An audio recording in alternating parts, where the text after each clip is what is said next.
यही इम्पोर्टेंट है कि गर्भावस्था में डायबिटीज़ को रोकना बहुत ज़्यादा ज़रूरी है। वहाँ जब आप रोकते हैं तो आप एक साथ दो जानें बचाते हैं, एक उस आने वाले बच्चे की जिसको कि डायबिटीज़ नहीं होगी और एक उस माँ की जो कि जिसके गर्भ में वो शिशु पल रहा है। तो अगर उस गर्भावस्था के अंदर हमने डायबिटीज़ को रोक लिया तो वो हम नेक्स्ट जनरेशन को सीधे पर जीवन शैली बीमारी होने के बाद बीमारी को सही तरह से रखने के लिए और बीमारी को होने से बचाने के लिए एक अच्छी जीवन शैली और योग बड़ा महत्वपूर्ण पार्ट है। तो हमारे बीच हमारे chairman research society for study of diabetes in India professor Anuj Maheshwari sir हैं, तो मैं उनसे आग्रह करूंगा कि वो इससे संबंधित कुछ टिप्स हम लोगों को दें। Thank you Ajay. सबसे पहले तो आप सभी लोगों को आज के विश्व योगा दिवस की हार्दिक शुभकामनाएं और बहुत बहुत बधाई। और हमें अपने प्रधानमंत्री जी का धन्यवाद देना चाहिए, शुक्रगुजार होना चाहिए कि उन्होंने इतने परिश्रम करके यूनाइटेड नेशंस को इस बात के लिए राजी किया कि आज के दिन को वो विश्व योगा दिवस के रूप में डिक्लेयर करें। तो ये योगा दिवस सिर्फ हमारे देश के लिए ही नहीं है, ये पूरे विश्व भर में यूनाइटेड नेशंस की तरफ से ये मनाया जाता है। और आज के दिन इस तरीके के कार्यक्रम सिर्फ हमारे देश में ही नहीं, हमारे देश में तो इस तरीके के कार्यक्रम बहुत होते हैं। ध्यान दे सब लोग थोड़ा सा। तो अपनी बात को आगे बढ़ाते हुए पूरे विश्व भर में इस तरीके के कार्यक्रम आयोजित किए जा रहे हैं पिछले 8-9 साल से।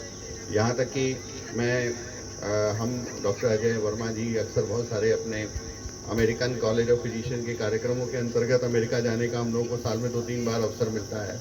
तो वहाँ पे उन्होंने अपने प्रेयर कक्ष का नाम योगा कक्ष कर दिया और मैंने उसकी फ़ोटो लेकर के पहले साल जब हम गए, जब तक योगा दिवस नहीं था तब तक गए तो उसमें प्रेयर कक्ष लिखा रहता था, बाद में गए तो उसका नाम योगा कक्ष हो गया। तो ये एक बहुत बड़ा अचीवमेंट था, भारत का अचीवमेंट, कि अमेरिकन अथॉरिटीज़ को इस बात के लिए कन्विंस किया और उन्होंने उनको कहा नहीं होगा, उन्होंने अपने आप से उसको ऐसा किया होगा। तो ये चीज़ अपने आप में एक इस बात का संकेत है कि हमारे इस कला का या हमारे इस जीवन शैली का, जिसको हम लोग योग के रूप में पहचानते हैं, उसको आज पूरा विश्व रिकॉग्नाइज कर रहा है। पिछले साल मैंने देखा था कि बहुत सारे योग कैंप के पिक्चर्स चाइना और पाकिस्तान से भी आए थे, तो वहाँ पर भी लोगों ने इस चीज़ को रिकॉग्नाइज किया कि ये एक स्वस्थ रहने के लिए बहुत उचित माध्यम है। अगर आप पिछले 30 सालों का इतिहास देखें, जो लोग इस समय 30 साल से ज़्यादा उम्र के हैं या 35-40 साल की उम्र के हैं, उनको इस बात का अंदाज़ा होगा कि आज से 30 साल पहले 1990-1995 में हम लोगों के साथ में इस तरह की स्थिति नहीं थी। ना तो डायबिटीज़ इतनी ज़्यादा थी, ना हम लोगों का वजन इतना ज़्यादा था, बच्चे भी दुबले पतले होते थे, इतने 2 गुना या 3 गुना वजन के नहीं होते थे। ये सारा जो 30 साल में बदलाव आया, ये सिर्फ एक चीज़ की वजह से आया कि हमारे शारीरिक श्रम में बहुत अधिक कमी हो गई। हमारे जीवन में बहुत सारी ऐसी चीज़ें आ गई जिन्होंने हमारे शारीरिक श्रम को दूर कर दिया।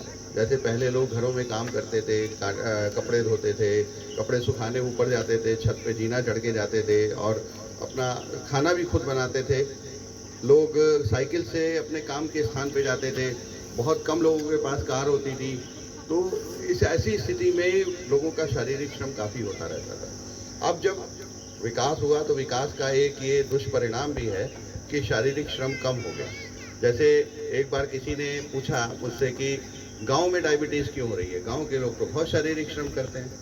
तो उसका एक बहुत अच्छा एक उदाहरण ये है कि जो महिला अपने गांव में 5 किलोमीटर जाती थी पानी भरने के लिए और मटके में पानी भर के लाती थी अपने घर तक, आज उसके घर के बाहर हैंडपंप लग गया। तो उसकी जो रोजाना की एक्सरसाइज होती थी 5 किलोमीटर जाने की, आने की और वेट लिफ्टिंग की, जो घड़ा भर लेते थे तो वजन उठाने, वो सारी चीज़ें खत्म हो गई। तो विकास कहीं ना कहीं कुछ चीज़ें ऐसी भी लेकर के आता है, लेकिन इसका मतलब ये नहीं है कि उस विकास को ना किया जाए। इसका मतलब ये है कि हम अपने जीवन में किसी दूसरे तरीके से अपनी शारीरिक श्रम को मेंटेन रखें, और योगा उसके लिए सबसे आसान उपाय है।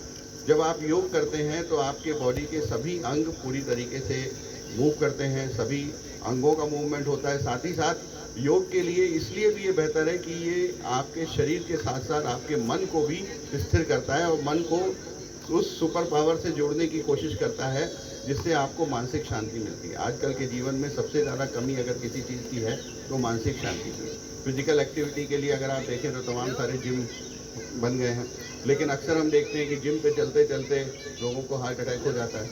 अक्सर हम देखते हैं कि जिम गए और आप वापस लौट के आए और उनके साथ कोई दुर्घटना हो गई। तो योग एक ऐसी चीज़ है जो कि हमें इन सारी चीज़ों से बचाता है, जो हमारे जीवन के स्ट्रेस हैं उन स्ट्रेस को दूर करने में हमारी मदद करता है। साथ में फिजिकल एक्टिविटी भी हमें करने का मौका देता है। और मेरा आपसे इसके साथ अनुरोध है, आप रोज़ योग करें। बहुत अच्छी बात है, हम लोग सबको रोज़ योग करना चाहिए। ये हमारे लिए तनाव मुक्त रहने के लिए और शरीर को लचीला रखने के लिए बहुत आवश्यक है। डायबिटीज़ को दूर रखने में भी इसका काफ़ी योगदान हो सकता है, लेकिन अपने जीवन से फिजिकल एक्टिविटी को किसी भी तरीके से दूर ना करें। कोशिश करें कि अधिक से अधिक प्रतिदिन आप कुछ ना कुछ अपने शरीर की फिजिकल एक्टिविटी करें, चलें, एक्सरसाइज करें, साइकिलिंग करें, कुछ भी ऐसा काम करें जिससे आपके पूरे शरीर का मूवमेंट होता रहे योगा के एडिशन में। ये नहीं कि योगा रिप्लेसमेंट नहीं है एक्सरसाइज का, हमेशा ईमान के चलिए। रिवर्सल ऑफ डायबिटीज़ की जब हम लोग बात करते हैं तो ऐसे तमाम पूरे वर्ल्ड भर में ऐसे बहुत सारे प्रयोग चल रहे हैं जिसमें लोग ये देख रहे हैं कि फिजिकल एक्टिविटी जो अचानक एकदम से कम हुई, जिसकी वजह से हमारे देश में डायबिटीज़ 3 गुना 4 गुना बढ़ी। 22 करोड़ लोग डायबिटिक थे 2002 में, आज हमारे देश में 80 करोड़ लोग डायबिटिक हैं। तो 15 साल 17-18 साल के 20 साल के अंदर में 4 टाइम्स हमारे यहाँ डायबिटीज़ बढ़ गई। क्यों? क्योंकि हमने चलना फिरना बंद कर दिया।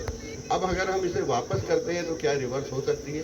तो ये अभी प्रयोग का विषय है, लेकिन इसमें काफ़ी हद तक जो लोग डायबिटीज़ में पूरी तरीके से कन्वर्ट नहीं हुए, यानी प्री डायबिटीज़ में जो हैं, जिनका ब्लड शुगर लेवल नॉर्मल से ऊपर चला गया पर अभी वो उस स्तर तक नहीं पहुंचा जिस स्तर पे उसे डायबिटीज़ कहा जाता है, तो उन लोगों में रिवर्सल की काफ़ी ज़्यादा संभावनाएं हैं और रिवर्सल हो भी रहा है। इस तरीके के कई सारे प्रयोग चल रहे हैं और हम लोगों को, और अगर हम ये सारी चीज़ें अपने बच्चों में कल्टिवेट कर पाएँ, उनको ट्रांसफ़र कर पाएँ, तो शायद हम आने वाली जनरेशन में डायबिटीज़ के परसेंटेज को कम कर पाएंगे। हमारा तो जो भी अब जितनी आ गई वो आ ही गई, और जितनी कम हो सकती है वो कम कर सकते हैं, करेंगे। पर आने वाली जनरेशन को रोकना एक बहुत बड़ा उद्देश्य है इन सारी गतिविधियों का। और उसमें क्योंकि बहुत सारी महिलाएं भी यहाँ बैठी हैं, तो मैं एक और बात यहाँ पे कहना चाहूँगा, पुरुषों के लिए भी उतनी ही इम्पोर्टेंट है कि गर्भावस्था में डायबिटीज़ को रोकना बहुत ज़्यादा ज़रूरी है।